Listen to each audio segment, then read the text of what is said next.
My dear penguins, we stand on a great threshold. It's okay to be scared.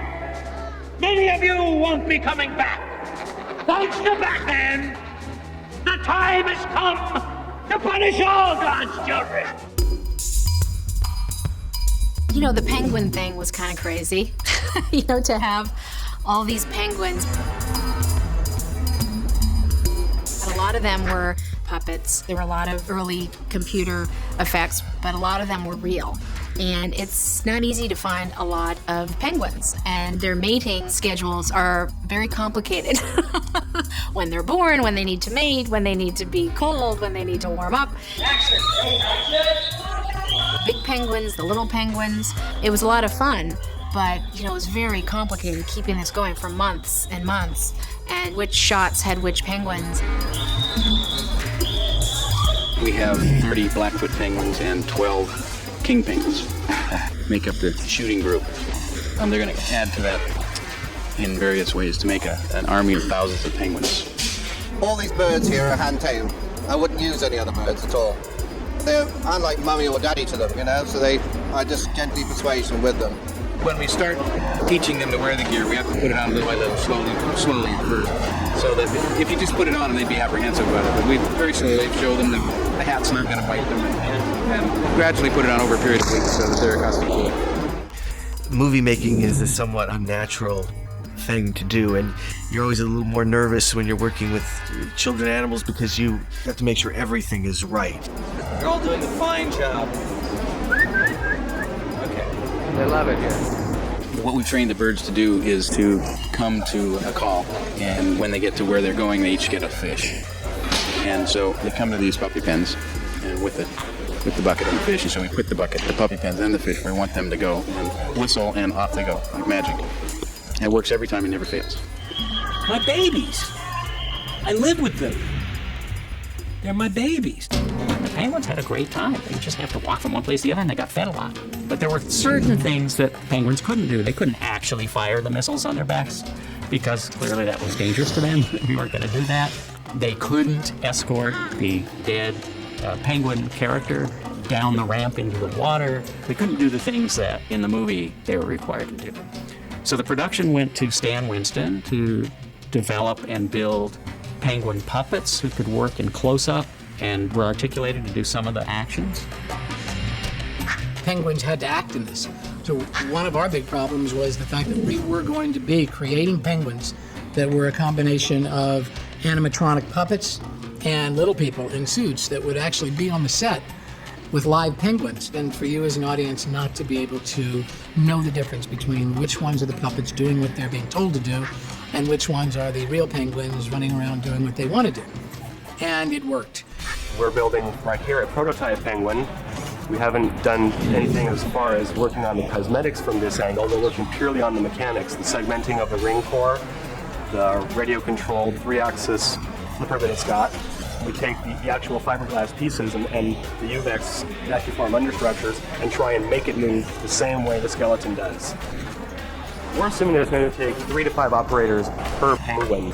We're not sure if the penguins are going to be sitting still in any one scene, or if it's a scene where it's walking around, it would require more operators. It'll vary from action to action, but I would think 5 operators per penguin would be a good average.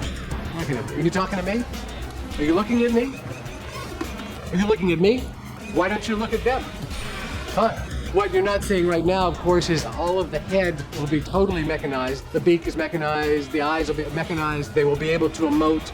So within a week, we will be going into mass assembly of the number of penguins that we have to do, which is quite a number. We have 3 different sizes of animatronic penguins, and we're doing 10 of each of those. And we're doing 6 animatronic penguins that are little people in suits.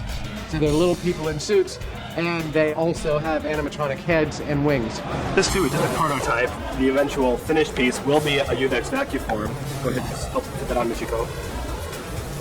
We're going to have a soft foam latex skin that will encompass the eye areas and the webbing at the corner of the mouth on both sides, so that we're not going to have quite this much rigid material. The beak will be a rigid material, and the skull will blend back into the fur at the base. We'll have motion of the mouth, which will be driven by a radio-controlled servo. The eyes will have up, down, left, right, also driven by radio control. And there's going to be a lower lid squint. There were more animatronic characters working at the same time on Batman Returns than any movie I can remember to date.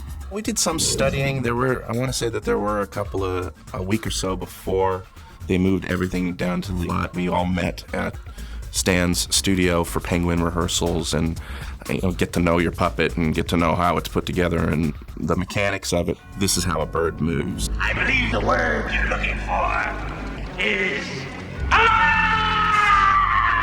I do remember that the penguins on the penguins' lair were all anchored to the floor, with the exception of the emperor penguins that were the suit performers.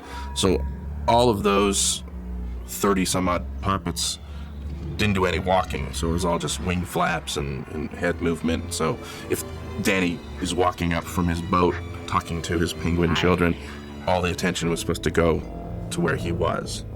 And at the same time, they had to look alive. the liberation of Gotham has begun! Given that there were different types of penguins that we dealt with, emperors, kings, Blackfeet, when the comparison came to the live penguins and the animatronic penguins, it actually didn't hurt us at all. It helped us because it mixed up the different kinds of penguins, and it also took away the edge from what's real and what's not. What Stan wasn't able to do, and through no fault of his own, is that we did have an army, and we had wide shots where we had to see hundreds, if not thousands, of penguins marching down the street in formation, and then turning around and going the other direction, doing all sorts of things like that. Those shots were actually invented sort of late in the day. We didn't know when we started the movie we were actually going to be creating shots of that scale. We created CG penguins at Boss Film.